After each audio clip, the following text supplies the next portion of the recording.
What's up guys, welcome back to our channel. It's Z and Abs, a Zabs project. So if you have an Android aftermarket stereo like this and you've got an issue, power constantly staying on without putting the key in the ignition, and your stereo comes on and it's draining your car battery overnight, or if you don't start the car up for one day and then you come back the day following and you start the car up and the car doesn't start up, that's because your stereo is draining your car battery.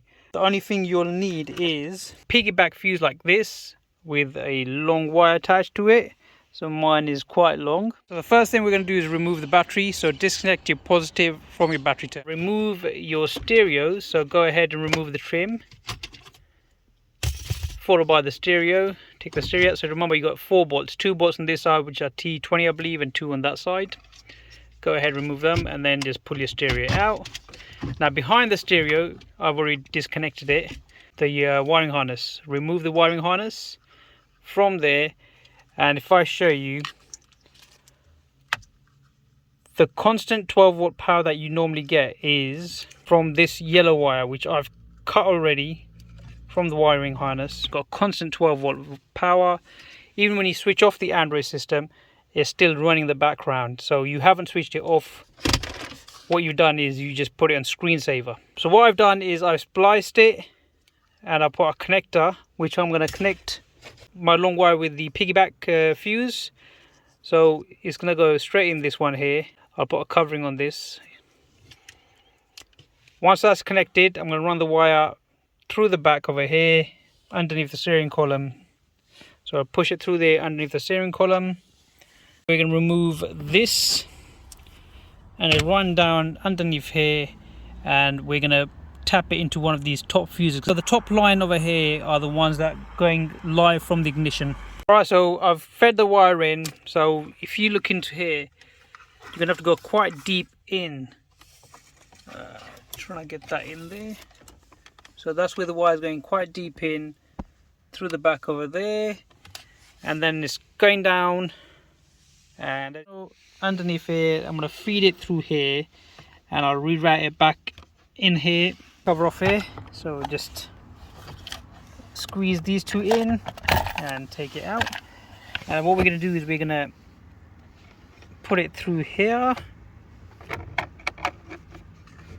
and as you can see it's coming out from here. Grab it from here, put it through this plastic. So you got a gap here, not here, the end. So you got a bit of a plastic or metal bit here, plastic actually, go behind that gap. So it's not the first but the second gap. Pull it around. Once you've done that, then you want to put it behind the fuse box. It'll come out this way.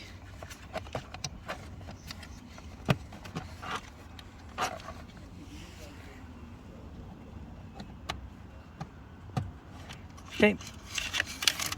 The other thing is that I'm not going to tap into any of these. I'm going to put it in one of the spares. So I've got so many spares, I don't know why. Probably one of them. I'm going to just tap it into one of these.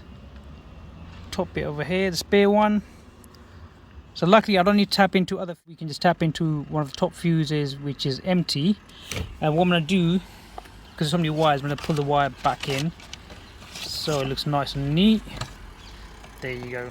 See, the wire is tucked in nice and neat through there, and even from there nicely coming in. There's nothing sticking out at all, and then it's behind the system. So now what we need to do is we're going to put this fuse, is a number 10 amp, into the system. Now the only thing we need to do is connect the battery. Let's connect the battery and let's see if the stereo comes on. Battery connected. We haven't put the keys in ignition as yet, so let's see if the stereo comes on.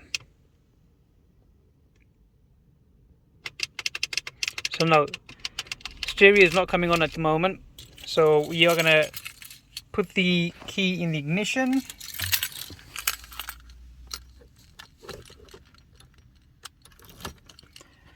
We'll switch the key on and let's hope the stereo comes on. So we can see it lit up already, and there you go. So that's how you do get rid of the constant 12 volt power going direct to the stereo and do it via the ignition key. So why the ignition? So when you put the ignition on, then the stereo comes on. So now let's switch off the ignition and it switches off. Switch it back on. And there you go, it's already lit up, and now you'll see it come to life. There you go. One more time. Switch it off.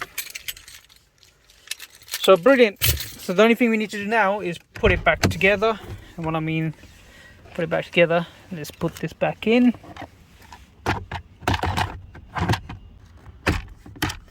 There you go. And there you go. So we can't tell whether we've done any modification or put any wire through here. It's all looking nice and clean, as you can see.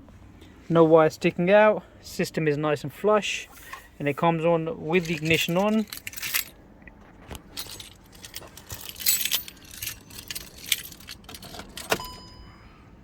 Ignition on, stereo on. Ignition off, stereo off. There guys, I hope you enjoyed today's episode, and I hope this has helped you out and cleared how to switch your stereo on with ignition rather than not being on constantly and draining your battery. This stereo we did buy from eBay. Someone did comment on this, where we got this from, and to be honest with you, it's working great. There's no issues at the moment. The quality is really good. It works, connection is good. But for some reason we can't find the seller anymore who sold the system to us, where we bought the from eBay. The item number it's non-existent no more. But I mean, you can get similar stereos like this, and they are quite good. So just look at the reviews and the feedbacks on how they are and how they're not. But everything works perfectly fine. Everything's connected. The only issue we had was a 12-volt constant power, which we resolved today. At one point we wouldn't start the car for a day, and then the following day the battery would die out. But we resolved that issue now. I hope this episode helped you out. Stay safe, stay blessed. Don't forget to like, subscribe and share, and we'll see you soon. Take care. Another thing, so as I told you, in the fuse box on the side, so the top lane is where your ignition switch fuses are, and I found an empty one which I tapped into that one, and the empty one worked perfectly. So rather than doing a piggyback on another fuse which is live, do it, if you've got an empty one, just do it on any one of the top lines, and it should work perfectly fine. We'll see you soon.